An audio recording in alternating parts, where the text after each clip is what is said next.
ಪ್ರೀತಿಯ 8ನೇ ತರಗತಿ ವಿದ್ಯಾರ್ಥಿಗಳಿಗೆ ನಿಮ್ಮ ನೆಚ್ಚಿನ ದೈಹಿಕ ಶಿಕ್ಷಕನ ಈ ಗಿರೀಶನ ನಮಸ್ಕಾರಗಳು.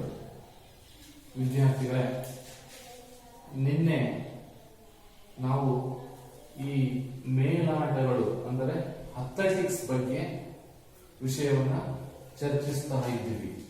ನಿಮಗೆ ಗೊತ್ತಿದೆ ಮಕ್ಕಳೇ, ನಿನ್ನೆ ಈ ಮೇಲಾಟಗಳಲ್ಲಿ ಎಷ್ಟು ವಿಧ ಅಂತ ಹೇಳಿದ್ವಿ? ಸೊ 3 ವಿಧ ಅಂತ ಹೇಳಿದ್ವಿ.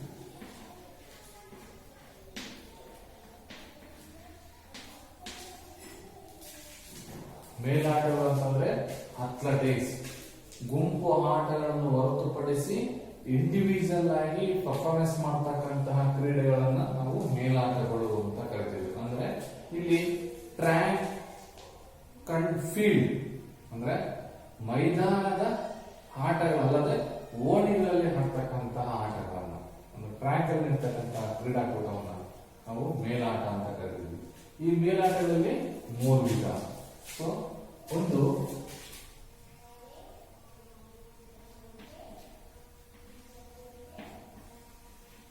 ಓಟಗಳು, ಸೆಕೆಂಡ್ ಒನ್ ಜಿಗಿತಗಳು, ಥರ್ಡ್ ಒನ್ ಎಸೆತಗಳು ಅಂತ ಅಂದ್ಬಿಟ್ಟು 3 ವಿಧ. ಏನು ಈ ಓಟಗಳು, ಜಿಗಿತಗಳು, ಎಸೆತಗಳು. ಸೊ ಈ ಓಟಗಳಲ್ಲಿ ಎಷ್ಟು ವಿಧ ಅಂತ ಹೇಳಿದ್ವಿ? ನಿನ್ನೆ 3 ವಿಧ ಅಂತ ಹೇಳಿದ್ವಿ. ಓಟಗಳಲ್ಲಿ 3 ವಿಧ.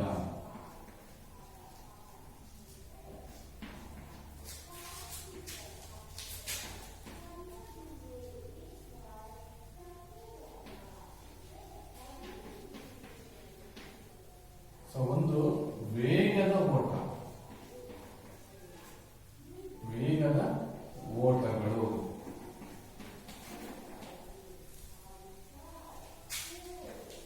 ಎರಡು ಮಧ್ಯಮ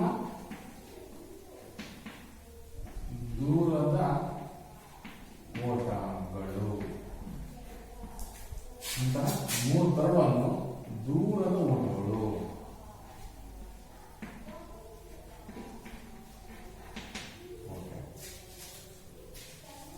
ಮೇಲಾಟಗಳಲ್ಲಿ 3 ವಿಧ: ಓಟಗಳು, ಜಿಗಿತಗಳು, ಎಸೆತಗಳು ಅಂತ. ಈ ಓಟಗಳನ್ನು ನಾವು ಮತ್ತೆ sprint events, long middle distance running events, ದೂರದ ಅಂದ್ರೆ ಲಾಂಗ್ ಡಿಸ್ಟೆನ್ಸ್ ರನ್ನಿಂಗ್ ಇವೆಂಟ್ ಅಂತ ಹೇಳ್ಬಿಟ್ಟು 3 ವಿಧ ಆಗ್ತಾರೆ. ಸೊ ಮಕ್ಕಳಲ್ಲಿ ವೇಗವಾಗಿ ಓಡತಕ್ಕಂಥವನ್ನ ಸ್ಪ್ರಿಂಟ್ ಇವೆಂಟ್ ಅಂತ ಕರಿತೀವಿ. ಸೊ ಅಂತ ಇವೆಂಟ್ಗಳು ಅಂತಂದ್ರೆ 100 ಮೀಟರ್ ಓಟ, ಸೊ 200 ಮೀಟರ್ ಓಟ, ನಂತರ 400 ಮೀಟರ್ ಓಟ, ನಂತರ 4 ಇಂಟು 100 ಮೀಟರ್ ಓಟ, 4 ಇಂಟು 400 ಮೀಟರ್ ಓಟ, ಹರ್ಡಲ್ಸ್. ಸೊ ಇನ್ನೊಂದು ಅರ್ಥದಲ್ಲಿ ಅಡೆತಡೆ ಓಟ ಅಂತ ಹೇಳಿ.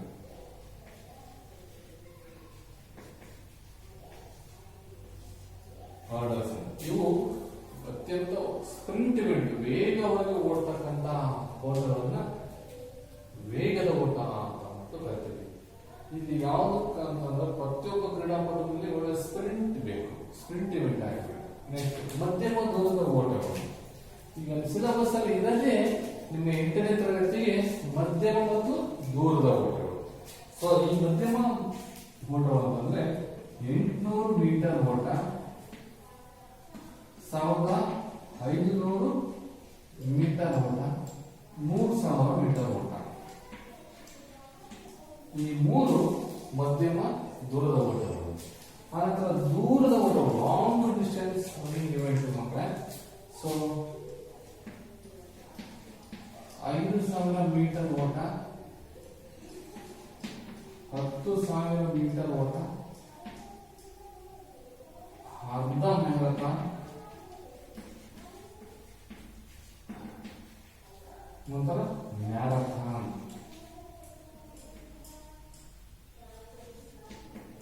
ಮ್ಯಾರಥಾನ್ ಸೊ ಈ ಅರ್ಧ ಮ್ಯಾರಥಾನ್ ಅಂತ ಅಂದ್ರೆ ಎಷ್ಟು ಕಿಲೋಮೀಟರ್ ಅಪ್ಪ ಅಂತಂದ್ರೆ 21.098 ಕಿಲೋಮೀಟರ್.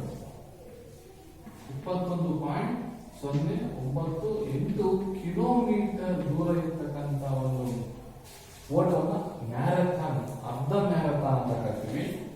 ಹಾಗೆ 42.195 ಕಿಲೋಮೀಟರ್ ಇರ್ತಕ್ಕಂಥದನ್ನ ನಾವು ಮ್ಯಾರಥಾನ್ ಅಂತ ಅಂದ್ಬಿಟ್ಟು ಕರಿತೀವಿ ಮಕ್ಕಳೇ. ಸೊ ಇವು ದೂರದ ಓಟಗಳ ಸ್ಪರ್ಧೆಗಳು ಅಂತ ಅಂದ್ಬಿಟ್ಟು ಕರೀತಾರೆ.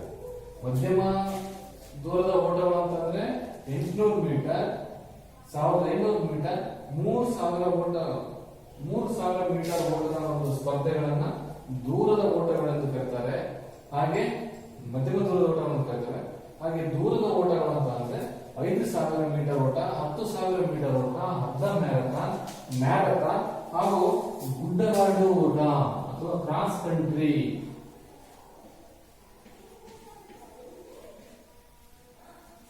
ಗುಡ್ಡಗಾಡು ಓಟ ಅಂತ ಕರೀತಾರೆ. ಇದಕ್ಕೆ ಕ್ರಾಸ್ ಕಂಟ್ರಿ ಅಂತಲೂ ಕರೀತಾರೆ.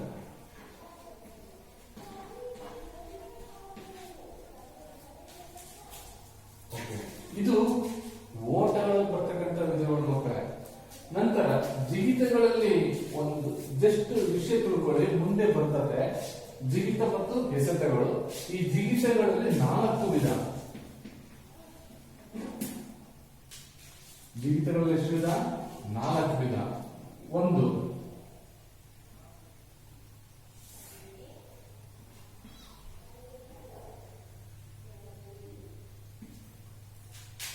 ಎತ್ತರ ಜಿಗಿತ,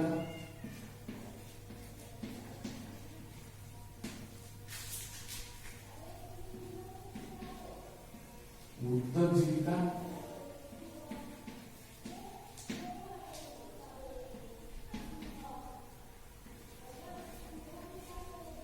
ತ್ರಿವಿಧ ಜಿಗಿತ,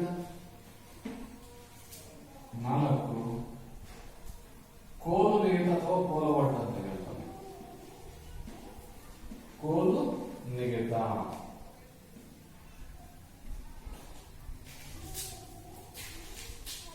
ಇಂಗ್ಲಿಷ್ ಅಲ್ಲಿ ಹೇಳೋದಾದ್ರೆ ಮಕ್ಕಳೇ high jump, long jump, triple jump and pole vault ಅಂತ ಅಂದ್ಬಿಟ್ಟು ಇಂಗ್ಲಿಷ್ ಅಲ್ಲಿ ಹೇಳ್ತಾರೆ. ಸೊ ಇವು ಜಂಪಿಂಗ್ ಇವೆಂಟ್ಸ್. ನಂತರ ಎಸೆತಗಳ ವಿಭಾಗದಲ್ಲಿ ನೋಡೋದಾದ್ರೆ ಎಸೆತಗಳಲ್ಲಿ ಮಕ್ಕಳೇ ಅದು ಸಮೇತ 4 ವಿಧಗಳು ಬರ್ತವೆ.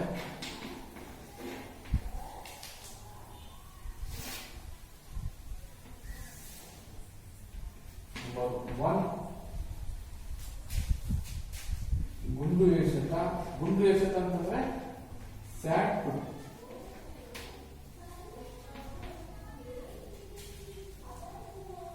ಬರ್ಚಿ ಅಥವಾ ಜಾವ್ಲಿನ್.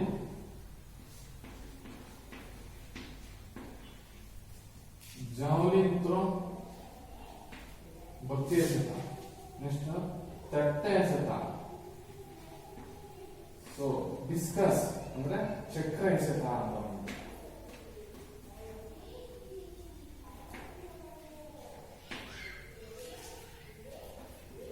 ಫೋರ್ತ್ ಒನ್ ಸರಪಳಿ, ಹ್ಯಾಮರ್ ಥ್ರೋ ಅಂತ. ಈ ರೀತಿ ಥ್ರೋಯಿಂಗ್ ಇವೆಂಟ್ಸ್ ಅಲ್ಲಿ shot put, javelin, discuss and hammer ಅಂತಂದ್ಬಿಟ್ಟು 4 ವಿಧಗಳು ಮಕ್ಕಳೇ. ಗುಂಡು ಎಸೆತ, ಬರ್ಚಿ ಎಸೆತ, ಚಕ್ರ ಎಸೆತ, ಸರಪಳಿ ಎಸೆತ. ಹೀಗೆ ಮೇಲಾಟಗಳನ್ನ ವಿಭಾಗವಾಗಿ ಮಾಡ್ತೀವಿ ಮಕ್ಕಳೇ. ಇವಷ್ಟು ಇಲ್ಲಿವರೆಗೂ ಎಲ್ಲ ರನ್ನಿಂಗ್ ಇವೆಂಟ್ಸ್ ಗಳು, ಓಟಗಳೇನು ಬರ್ತಾವಲ್ಲ ಇವೆಲ್ಲ ಟ್ರ್ಯಾಕ್ ಇವೆಂಟ್ಸ್ ಗಳಾದ್ರೆ, ಇವೆಲ್ಲ ಜಿಗಿತ ಪ್ರದೇಶಗಳು ಫೀಲ್ಡ್ ಇವೆಂಟ್ಗಳು. ಅದಕ್ಕೆ ಟ್ರ್ಯಾಕ್ ಅಂಡ್ ಫೀಲ್ಡ್ ಅಂತ ಅಂದ್ಬಿಟ್ಟು ಕರಿತೀವಿ.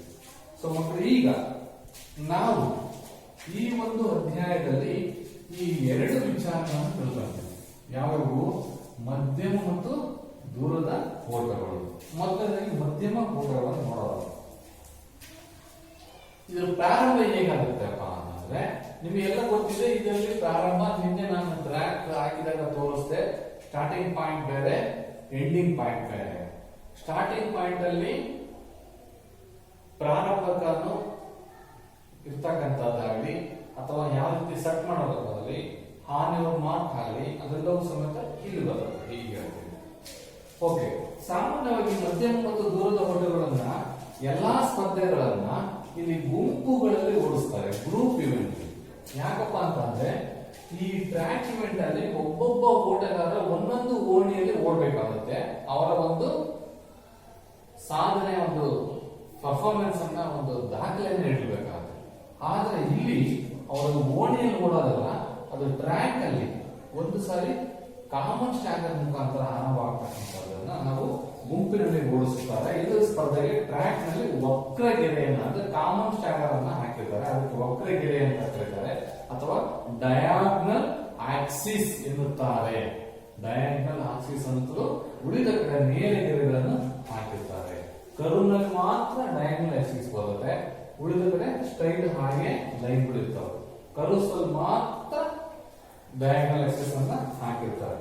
ಈ ಸ್ಪರ್ಧೆ ನಿಯಮಗಳನ್ನು ನೋಡಿದ್ರೆ, ನಂಬರ್ 1, ಎಲ್ಲಾ ಸ್ಪರ್ಧೆಗಳನ್ನು ಗುಂಪುಗಳಲ್ಲಿ ಓಡಿಸುತ್ತಾರೆ. ಎಲ್ಲಾ ಸ್ಪರ್ಧೆಗಳಂತಂದ್ರೆ 800 ಮೀಟರ್ ಓಟ ಆಗಲಿ, 1500 ಮೀಟರ್ ಓಟ ಆಗಲಿ, ಹಾಗೆ 3000 ಮೀಟರ್ ಓಟ ಆಗಲಿ, 5000 ಮೀಟರ್ ಓಟ ಆಗಲಿ, 10,000 ಮೀಟರ್ ಓಟ ಆಗಲಿ, ಎಲ್ಲಾ ಸ್ಪರ್ಧೆಗಳನ್ನ ಗುಂಪುಗಳಲ್ಲಿ ಓಡಿಸುತ್ತಾರೆ. ನಂಬರ್ 2, ಈ ಸ್ಪರ್ಧೆಯನ್ನು ನಡೆಸುವಾಗ ಟ್ರ್ಯಾಕ್ ನಲ್ಲಿ ಸ್ಪರ್ಧಿಗಳು ಅಂದ್ರೆ ಸ್ಪರ್ಧಾಳುಗಳ ಸಂಖ್ಯೆ ಅಂತಕ್ಕಂಥದ್ದು ಹೆಚ್ಚಾದಲ್ಲಿ ಹೀಟ್ಸ್ ಗಳನ್ನು ಮಾಡಲಾಗುತ್ತದೆ. ಏನು ಹೀಟ್ಸ್?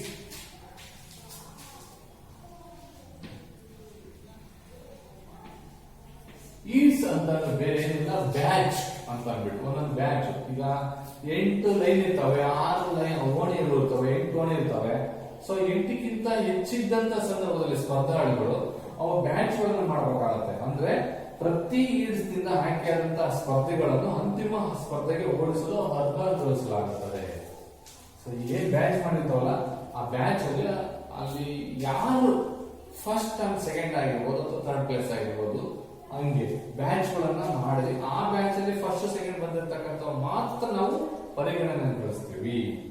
ಮತ್ತೆ ಈ ಸ್ಪರ್ಧಾಳುಗಳ ಸಂಖ್ಯೆ ಎಷ್ಟು 12 ಕ್ರೀಡಾಪಟುಗಳಿಗಿಂತ ಜಾಸ್ತಿ ಇದ್ರೆ, ಎಷ್ಟು 12 ಕ್ರೀಡಾಪಟುಗಳಿಗಿಂತ ಜಾಸ್ತಿ ಇದ್ರೆ 2 ಗುಂಪುಗಳಾಗಿ ಮಾಡಿ ಏಕಕಾಲದಲ್ಲಿ 2 ಈಡ್ಸ್ ಗಳನ್ನು ಒಟ್ಟಿಗೆ ಪ್ರಾರಂಭಿಸಲಾಗುತ್ತದೆ. ಅಂದ್ರೆ ಈ ಬ್ಯಾಚ್ 12 ಜನ ಇದ್ದಾರಪ್ಪ ಅಂತಂದ್ರೆ 6 ಜನ 1 to 6 ಫಸ್ಟ್ ಬ್ಯಾಚ್ ಅವ್ರನ್ನ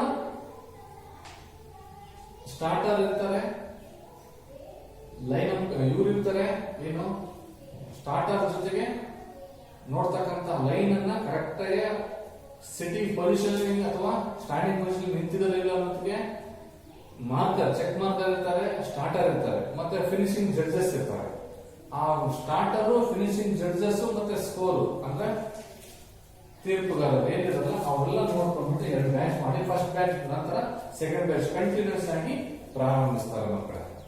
ಸೊ ಹೀಗೆ ಪ್ರಾರಂಭ ಆದಂತ ಒಂದು ಸ್ಪರ್ಧೆ 400 ಮೀಟರ್ ಗಿಂತಲೂ ಹೆಚ್ಚು ಓಟದ ಸ್ಪರ್ಧೆಗಳಲ್ಲಿ ಪ್ರಾರಂಭಿಸಲು ದೂರದ ಓಟದ ಸ್ಪರ್ಧೆಗಳನ್ನು ಪ್ರಾರಂಭಿಸುವಾಗ ಪ್ರಾರಂಭಿಕ ಒಂದು ಆಜ್ಞೆ ಇದೆ, ಕಮಾಂಡಿಂಗ್ ಇದೆ. ಕಮಾಂಡಿಂಗ್ ಏನು 400 ಮೀಟರ್ ಹೆಂಗ್ ನೋಡ್ತೀವಲ್ಲ ನಾವು, ಅದೇ ತರ 800 ಮೀಟರ್ 1500 ಮೀಟರ್ 3000 ಸಮೇತ ಅಲ್ಲಿ ಸಮೇತ ಕಾಂಪಿಟೇಟರ್ಸ್ ಆನ್ ಯುವರ್ ಮಾರ್ಕ್ ಅಂತಕ್ಕಂಥ ಒಂದು ಲೌಡ್ಲಿ ಕಮೆಂಟ್ ಬರುತ್ತೆ. ಸೊ ಆ ಕಮೆಂಟ್ ಬಂದಂತ ಸಂದರ್ಭದಲ್ಲಿ ಎಲ್ಲಾ ಕ್ರೀಡಾಪಟುಗಳು ಅಂದ್ರೆ ಕಾಂಪಿಟೇಟರ್ಸ್ಗಳು ಸೊ ತಮಗೆ ಪ್ಲೇಸ್ ಅಲ್ಲಿ ಬಂದಿರ್ತಕ್ಕಂಥ ಯಾವ ಈ ಏನು ಸ್ಪೀಡ್ ಇವೆಂಟ್ ಇವಲ್ಲ ಅಲ್ಲಿ ಸ್ಪೇಸ್ ಬಂದ ತಕ್ಷಣ ಅಲ್ಲಿ ಕಾಂಪಿಟೇಟರ್ಸ್ ಆನ್ ಯುವರ್ ಮಾರ್ಕ್ ತಮ್ಮ ತಮ್ಮ ಒಂದು ಮೂಲ ಓಣಿಗಳಲ್ಲಿ ಅಂದ್ರೆ ಲೈನ್ ಅಲ್ಲಿ ನಿಂತ್ಕೊಳ್ತಾರೆ. ಸೊ ಕೂರ್ತಾರೆ. ಅದೇ ತರ ಇವ್ರು ಸಮೇತ ಅದೇ ಗುಂಪು ಅಂದ್ರೆ ಓಡಿಸಲು ಸಮೇತ ಈ ಒಂದು ಕಮೆಂಟಿಂಗ್ ಬರ್ತದೆ. ಮಧ್ಯ ಮತ್ತು ದೂರದ ಆನ್ ಯುವರ್ ಮಾರ್ಕ್ ಅಂತಕ್ಕಂಥ ಒಂದು ಕಮೆಂಟ್ ಬರ್ತದೆ. ಅವರ ಎಲ್ಲಾ ಸ್ಪರ್ಧೆಗಳು ಸಿದ್ಧರಾಗಿ ಸ್ಥಿರವಾದ ಒಂದು ಪಿಸ್ತೂಲ್ನಿಂದ ಗುಂಡು ಹಾರಿಸುವ ಮುಖಾಂತರ ಅಥವಾ 2 ಹಲಗೆಗಳ ಒಂದು ಚಪ್ಪಾಳೆ ಹೊಡೆಯುವ ಒಂದು ಶಬ್ದದ ಮುಖಾಂತರ ಪಿಸ್ತೂಲ್ ಟ್ರಿಗರ್ ಯಾವಾಗ ಒತ್ತುತ್ತೋ ಬುಲೆಟ್ ಯಾವಾಗ ಹಾರುತ್ತೋ ಆ ಒಂದು ಬುಲೆಟ್ ಹಾರಿದ ತಕ್ಷಣ ಒಂದು ಶಬ್ದ ಗ್ರಹಿಸುವ ಅಡ್ವಾನ್ಸ್ ಅಲ್ಲಿ ಹೋದ್ರೆ ಮಾತ್ರ ಒಳ್ಳೆ ಒಂದು ನಾವು ಟಾರ್ಗೆಟ್ ಗುರಿಯನ್ನ ಮುಚ್ಚಬೇಕಾಗುತ್ತೆ. ಸೊ ಈ ಒಂದು ಆಜ್ಞೆ ಮೂಲಕ ಸ್ಪರ್ಧೆಯನ್ನು ಪ್ರಾರಂಭಿಸಿದ. ಈ ಸ್ಪರ್ಧೆ ಸೆಟ್ ಆಜ್ಞೆ ಇರುವುದಿಲ್ಲ, ಸ್ಯಾಟ್ ಅಂತಕ್ಕಂಥ ಆಜ್ಞೆ ಇರೋದು ಕಾಮನ್. ಆನ್ ಯುವರ್ ಮಾರ್ಕ್ ಸ್ಥಿತಿಯಲ್ಲಿರುವಾಗಲೇ ಸ್ಪರ್ಧಿಗಳು ಪ್ರಾರಂಭದ ಗೆರೆಯನ್ನಾಗಲಿ ಅಥವಾ ಅದರ ಮುಂದಿನ ಗೆರೆಯ ಜಾಗ ನೆಲವನ್ನು ಕೈಗಳಿಂದ ಅಥವಾ ಕಾಲಿನಿಂದ ಮುಟ್ಟಬಾರದು. ಆ ಲೈನ್ ಏನಿದೆಯಲ್ಲ ಮಾರ್ಕ್ ಮಾಡಿದ್ರು ಆ ಮಾರ್ಕಿನ ಹಿಂಭಾಗದಲ್ಲಿ ಇರಬೇಕು. ಆಟವನ್ನು ನಾವೇನು ಪ್ರಾರಂಭ ಮಾಡ್ತೇವಲ್ಲ ಒಂದು ಓಟವನ್ನು ಹಿಂಭಾಗದಲ್ಲಿ ಇರಬೇಕು. ಸೊ ಇಲ್ಲಿ 400 ಮೀಟರ್ ಟ್ರ್ಯಾಕ್ ಮಕ್ಕಳು ಇದು ಬಳಸ್ಬೋದಲ್ಲ.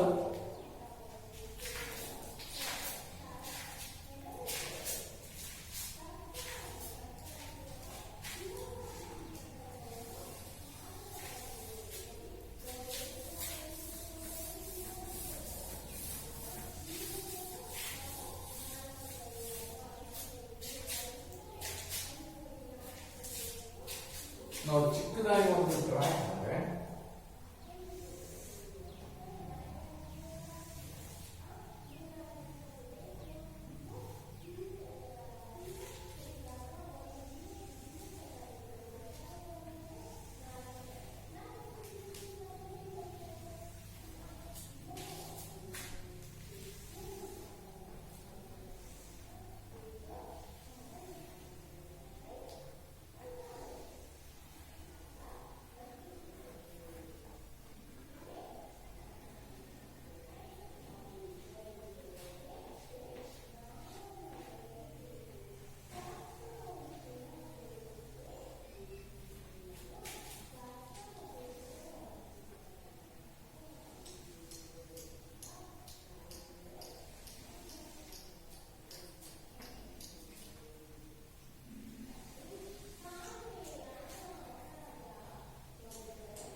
ಇಲ್ಲೇನ್ ಮಾಡ್ತೀವಿ ನಾವು ಕಾಮನ್ ಆಗಿ ಇದನ್ನ ಒಂದು ಲೈನ್ ಅನ್ನು ಹಾಕಿರ್ತೀವಿ. ಕಾಮನ್ ಆಗಿ ಹಿಂಗೆ ಲೈನ್ಗಳಿಂದ ಇರ್ತಾವೆ.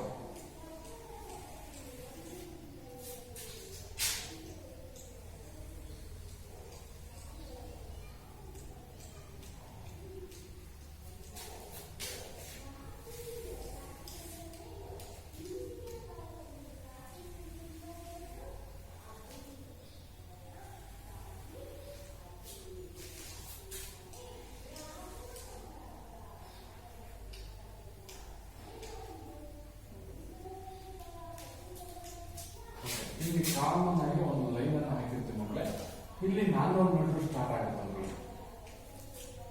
ಸರಿ 2 ರೌಂಡ್ 1 ರೌಂಡ್ ಆದ್ರೆ 800 ಮೀಟರ್ ಓಟ. ಇದು 400 ಮೀಟರ್ ಟ್ರ್ಯಾಕ್. 400 ಮೀಟರ್ ಟ್ರ್ಯಾಕ್ ಅಲ್ಲಿ 800 ಮೀಟರ್ ಅನ್ನ ಇಲ್ಲಿ ನಾವು ಸ್ಟಾರ್ಟ್ ಮಾಡಿದ್ರೆ 2 ರೌಂಡ್ ಎಷ್ಟೊತ್ತು 2 ರೌಂಡ್ ಹೊರಡ್ತೀವಿ. ಹೆಂಗೆ ಇಲ್ಲಿ 12 ಜನ ಬ್ಯಾಚ್ ಇದಾರೆ. ಸೊ 12 ಜನಕ್ಕೆ ಸೊ 2 ಬ್ಯಾಚ್ ಮಾಡಂತಂದ್ರೆ ಇಲ್ಲಿ 6+6 ಒಂದೊಂದು ಬ್ಯಾಚ್ ಅಲ್ಲಿ ಇಲ್ಲಿ ಆರಂಭ ಮಾಡ್ತೀವಿ. ಯಾರು 2 ರೌಂಡ್ ಕರೆಕ್ಟ್ ಆಗಿ ಓಡ್ತಾರೋ ಆ ಒಂದು ಇಲ್ಲಿಂದ ನಿಂತಿದ್ದಲ್ಲ ಇಲ್ಲಿಂದ ಇಲ್ಲಿ ಈ ಒಂದು ಕರುನಲ್ಲಿ ಹೋಗಿ ಇಲ್ಲಿ ಹೋಗ್ಬಿಟ್ಟು ಈ ಒಂದು ಒಂದು 50 ಮೀಟರ್ಸ್ ಬರೋ ಡಯಾಗ್ರಾಸಸ್ ಇಲ್ಲಿ ಎಲ್ಲರೂ ಜಾಯ್ನ್ ಆಗ್ತಾರೆ. ಇಲ್ಲಿ ಸ್ಟ್ರೈಟ್ ಬಂದ್ಬಿಡ್ತಾರೆ. ಇಲ್ಲಿ ಸ್ಟ್ರೈಟ್ ಬಂದ್ಮೇಲೆ ಇದೇ ಒಂದು ಫಸ್ಟ್ ರೌಂಡ್ ಓಡ್ತಾರೆ. First round next second round first round ಅಲ್ಲೇ ಓಡ್ಬೋದು. ಯಾಕಂದ್ರೆ ಮಾಮೂಲು ಗುಂಪು ಓಟ ಓಡೋದ್ರಿಂದ. ಆದ್ರೆ ಈ ತರ ಇವು ಏನು ವೇಗದ ಓಟಗಳಿದಾವಲ್ಲ ಅವಾಗ ಓಡಿಯಲ್ಲೇ ಓಡ್ಬೇಕಾಗುತ್ತೆ. ಓಕೆ, ಇಲ್ಲಿ ಸುತ್ತು ಎಣಿಕೆ ಮಾಡೋರು ಇರ್ತಾರೆ. ಸುತ್ತು ಎಣಿಕೆ ಮಾಡೋ ರೌಂಡ್ ಅನ್ನ ಮಾಡ್ತಕ್ಕಂತ ಅಥವಾ ಎಣಿಕೆಯನ್ನು ಮಾಡ್ತಕ್ಕಂತ ಕೌಂಟ್ ಅನ್ನು ಮಾಡ್ತಕ್ಕಂತ ಪ್ರತಿಯೊಬ್ಬ ಕ್ರೀಡಾಪಟುಗಳ ಚೆಸ್ಟ್ ನಂಬರ್ ಅನ್ನ ಬರ್ಕೊಂಡು ಸುತ್ತು ಎಣಿಕೆಯನ್ನು ಮಾಡ್ತಕ್ಕಂಥವರು. ಚೆಸ್ಟ್ ನಂಬರ್ ಬಿತ್ತು ಅವರ ಒಂದು ಶಾಲೆ ಅಥವಾ ಆ ಒಂದು ಶಾಲೆ ಊರಿನ ಒಂದು ಹೆಸರನ್ನ ಶಾಲೆ ಹೆಸರನ್ನ ಬರ್ಕೊಂಡು ಮಗುವಿನ ಮುಂದೆ ಎಷ್ಟು ಓಡ ಎಷ್ಟು ಬಾಕಿ ಇದೆ ರಿಮೈನಿಂಗ್ ರೌಂಡ್ಸ್ ಎಷ್ಟಿದೆ ಅಂತ ಅಂದ್ಬಿಟ್ಟು ಹೇಳ್ತಲೇ ಇರ್ತಾರೆ. ಸೊ ಇವರಿಗೆ 1500 ಮೀಟರ್ಗಿಂತ ಹೆಚ್ಚಿನ ದೂರ ಓಟದ ಸ್ಪರ್ಧೆಗಳನ್ನು ನಡೆಸುವಾಗ ನಿರ್ಣಾಯಕರು ಸಾಕಷ್ಟು ಸಂಖ್ಯೆಯಲ್ಲಿ ಸುತ್ತು ಎಣಿಕೆ ಮಾಡುವವರನ್ನು ನೇಮಿಸುತ್ತಾರೆ. ಇವರಿಗೆ ಸುತ್ತು ಎಣಿಕೆ ಮಾಡುವವರ ದಾಖಲೆ ನಮೂನೆಯನ್ನು ಸಮೇತ ಒದಗಿಸಲಾಗುತ್ತದೆ. ಇಲ್ಲಿ ಸುತ್ತು ಎಣಿಕೆಗಾರರ ಸಂಖ್ಯೆಗೆ ಅನುಗುಣವಾಗಿ ಒಬ್ಬ ಸುತ್ತು ಎಣಿಕೆಗಾರರಿಗೆ ಕನಿಷ್ಠ 3 ಅಥವಾ 4 ಸ್ಪರ್ಧೆಗಳನ್ನು ಎಣಿಕೆ ಮಾಡಲಿಕ್ಕೆ ಬಿಡ್ತಾರೆ. ಈಗ ಫಾರ್ ಎಕ್ಸಾಂಪಲ್ ನನಗೆ ಕೊಟ್ಟರೆ ಈಗ ABCD ಅಂತ ಅಂದ್ಬಿಟ್ಟು 4 ಜನ ಕ್ರೀಡಾಪಟುಗಳಿದ್ದಾರೆ. ಸೊ 1500 ಮೀಟರ್ ಓಟ ಅಂತ ಅಂದ್ರೆ ನಾನು ನಿಮಗೆ ಹೇಳಿದೆ ಎಷ್ಟು 400 ಮೀಟರ್ ಟ್ರ್ಯಾಕ್ ಅಲ್ಲಿ 3.25 ರೌಂಡ್ ಇಲ್ಲಿ ಪ್ರಾರಂಭ ಆಗುತ್ತೆ 1500 ಮೀಟರ್ ಓಟ. ಸೊ 1500 ಮೀಟರ್ ಓಟ ಇಲ್ಲಿ ಪ್ರಾರಂಭ ಆದವರು ಮಾತ್ರ ಈ ಲೈನ್ ಅಲ್ಲಿ ಓಡಿಸ್ತಾರೆ. ಸೊ ಇಲ್ಲಿ ಬಂದ್ಮೇಲೆ ಎಲ್ಲರೂ ಅವರ ಓಣಿಯನ್ನೇ ಬಂದು ಇಲ್ಲಿ ಫಸ್ಟ್ ಓಡ್ತಾರೆ. ಇಲ್ಲಿ ನಾವು ಫಿನಿಶಿಂಗ್ ಇದು ಎಂಡಿಂಗ್ ಮುಕ್ತಾಯ ಇಲ್ಲ ಆಗುತ್ತೆ. ಸೊ ಇದು 100, 200, 300. ಸೊ 300 ಆದ್ಮೇಲೆ ಒಂದು ರೌಂಡ್ 400 ಪ್ಲಸ್ 300 200 ಪ್ಲಸ್ ಮತ್ತೆ 4 1200 ಪ್ಲಸ್ 100 1500 ಇಲ್ಲಿ ಮುಕ್ತಾಯ. ಅವಾಗ ಏನ್ ಮಾಡ್ತೀವಿ ನಾವು, ಈಗ ಎಕ್ಸಾಂಪಲ್ ಎ ಅಂತಕ್ಕಂಥದ್ದು ಇಲ್ಲಿ ಬರ್ತಾರೆ. ಅವಾಗ ನಾವೇನ್ ಮಾಡ್ತೀವಿ, ಅವನಿಗೆ ಇಲ್ಲಿಂದ ನಂಬರ್ ಹಾಕೊಂಡು ಹೋಗಿರ್ತೀವಿ. ಹೆಂಗೆ ಉಲ್ಟಾ ನಂಬರ್ ಎಷ್ಟು 3.25 ರೌಂಡ್. ಸೊ ಇಲ್ಲಿ 3, 2, 1 ಇಲ್ಲಿ 3.25 ರೌಂಡ್ ಅಂತಕ್ಕಂಥದನ್ನ ಇಲ್ಲಿ ಸ್ಕೋರ್ ಬೋರ್ಡ್ ಅಲ್ಲಿ ಇರ್ತದೆ. ನಾವೇನ್ ಮಾಡ್ತೀವಿ, ಇವನು ಬರ್ತಿದ ತಕ್ಷಣನೇ ಇಲ್ಲಿ ಬಂತು ಎ ಅಂತಕ್ಕಂಥ ಓಟಗಾರ ಇಲ್ಲಿ ಬಂದ ತಕ್ಷಣನೇ ಇಲ್ಲಿ ಹುಡ್ಕೊಂತೀವಿ. ಇನ್ನ 3 ರೌಂಡ್ ರಿಮೈನಿಂಗ್ 3 ರೌಂಡ್ ಅಂತ ಅಂದ್ಬಿಟ್ಟು ಹೇಳ್ತೀವಿ. ಸೊ ಆ 3 ಹುಡ್ಕೊಂಡು ರಿಮೈನಿಂಗ್ ಇನ್ನು 2 ಸುತ್ತುಗಳು ಬಾಕಿ ಇದಾವೆ ನಿಮಗೆ ಅಂತ ಹೇಳ್ತೀವಿ. ಹಾಗೆ ಇನ್ನ ಮತ್ತೆ ಲಾಸ್ಟ್ ಸುತ್ತು. ಹೀಗೆ ಈ 3 ಜನಕ್ಕೂ ಸಮೇತ ಇದೇ ಒಂದು ಸುತ್ತುಗಳನ್ನು ಹೇಳ್ಬೇಕು ಆ ವಿದ್ಯಾರ್ಥಿಗಳು ಬಂದ ಸಂತಕ. ಯಾಕಂದ್ರೆ ಅವರಿಗೆ ಇನ್ನೆಷ್ಟು ಸುತ್ತಿದೆ ಅಂತಕ್ಕಂಥದ್ದು ಅವರಿಗೆ ಮರ್ತೋಗಿರ್ತಾರೆ. ಹಾಗಾಗಿ ಅವ್ರಿಗೆ ನೆನಪು ಮಾಡೋದ್ರಿಂದ ಎಲ್ಲ ಕಾಂಪಿಟೇಟರ್ಸ್ಗಳಿಗೆ ಒಂದು ಸ್ಪೀಡು, ಸ್ಟ್ರೆಂತ್ ಮತ್ತೆ ಮೆಮೊರಿ, ಮೆಂಟಲಿಟಿ ಅವರು ಯಾವ ರೀತಿ ಹಿಂಗ್ ಓಡ್ಬೇಕು, ಯಾವ ರೀತಿ ನಾವು ಓವರ್ಟೇಕ್ ಮಾಡಬೇಕು ಅಂತಕ್ಕಂಥದ್ದೆಲ್ಲವೂ ಸಮೇತ ಅವರಿಗೆ ಮೈಂಡಿಗೆ ಬರುತ್ತೆ. ಸೊ ಹೀಗೆ ಸುತ್ತು ಎಣಿಕೆಗಳನ್ನ ಮಾಡೋರು ಸಮೇತ ಇದರಲ್ಲಿರ್ತಾರೆ. ನೆಕ್ಸ್ಟ್ ಬಂದ್ಬಿಟ್ಟು ಸ್ಪರ್ಧೆಯ ಮುಕ್ತಾಯ. ಓಟದ ಸ್ಪರ್ಧೆಯ ಫಲಿತಾಂಶವನ್ನು ಮುಕ್ತಾಯ ತೀರ್ಪುಗಾರರು ಫಿನಿಶಿಂಗ್ ಜಡ್ಜಸ್ ಅಂತ ಏನಂತಾರೆ ಅವರು ನೀಡುತ್ತಾರೆ. ಹೆಂಗಪ್ಪ ಅಂತಂದ್ರೆ ಮುಕ್ತಾಯ ತೀರ್ಪುಗಾರರು ಟ್ರ್ಯಾಕ್ ನ ಒಳಭಾಗದಲ್ಲಿ ಮುಕ್ತಾಯ ಗೆರೆ ನೇರವಾಗಿ ಟ್ರ್ಯಾಕ್ ನ ಮೊದಲ ಓಣಿ ಮುಕ್ತಾಯ ಕಂಬದಿಂದ ಸುಮಾರು 5 ಮೀಟರ್ ಅಂತರದಲ್ಲಿ ಫಿನಿಶಿಂಗ್ ಸ್ಟ್ಯಾಂಡ್ ಮೇಲೆ ಕುಳಿತು ಕೆಲಸ ನಿರ್ವಹಿಸುತ್ತಾರೆ. ಇದೊಂದು ಸ್ಟ್ಯಾಂಡ್ ಹಾಕಿರ್ತಾರೆ.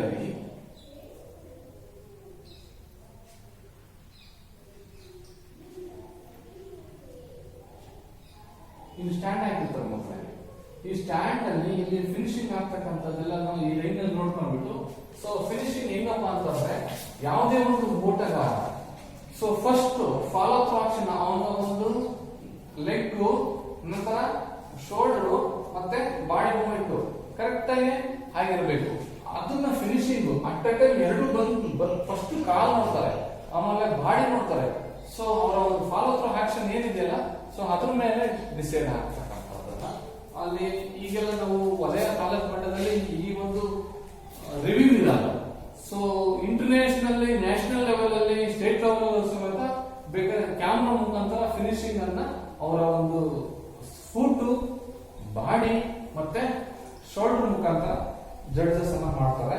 ಸೊ ಹೆಂಗಪ್ಪ ಅಂತಂದ್ರೆ ಸ್ಪರ್ಧಿಗಳು ಮುಕ್ತಾಯದ ಒಳಭಾಗದ ಹಂಚಲು ತಮ್ಮ ಟಾಸೋ ಅಂತಂದ್ರೆ ಕಾಲಿನ ಒಂದು ಕರಶಿರವಿಲ್ಲದ ಚೆಸ್ಟ್ ಫಿನಿಶಿಂಗ್ ಮುಂಭಾಗದ ಒಂದು ತಲುಪಿದ ಕ್ರಮದಲ್ಲಿ ಸ್ಪರ್ಧೆಗಳ ಸ್ಥಾನವನ್ನು ನೀಡಲಾಗುತ್ತದೆ. ಸೊ ಇಷ್ಟು ಮಧ್ಯಮ ಮತ್ತು ದೂರದ ಓಟಗಳಲ್ಲಿ ಬರ್ತಕ್ಕಂತಹ ಒಂದು ವಿಚಾರ ಮಾತ್ರ. ಸೊ ಇದರಲ್ಲಿ ಏನಾದ್ರೂ ನಿಮಗೆ